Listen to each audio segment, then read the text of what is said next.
Преспанското езеро исчезнува пред нашите очи. За само една година паднало за дополнителни 20 сантиметри. Денешните мерења покажуваат 5,4 метри под минималната кота, а изминатите 2 децении водата е намалена за дури 3 метри во висина. Власта засега нема план за спас на второто поголемина езеро во Македонија. Од Министерството за животна средина велат дека чекаат извештај од експертски групи кој треба да покаже како и каде се губи водата, а кој се изработува во соработка со Албанија и со Грција. Имаме експертни групи кои имаат состаноци со тие експерти од Грција и од Албанија. И ќе ве информираме кога ќе имаме детајлно податоци зошто се изгубили, но меѓу време ние направиме што е можно да не продолжи ова состојба.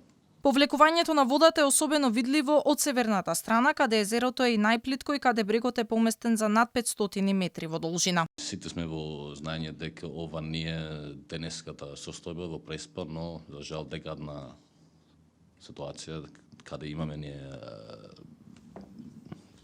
decrease, таму фала на нивото на Преспското езеро. Но да разбираме подземните води, дали тоа што употребаме ние со земјоделие има некоја негативно влијание на Преспското езеро. Пред 10 години, тогашната локална и централна власт реализираше повеќе значајни проекти за заживување на туризмот долж Преспанската ривиера, но и за заштита на езерските води. Поради повлекувањето на водата и неодржувањето од овие инвестиции, не е останато речиси ништо.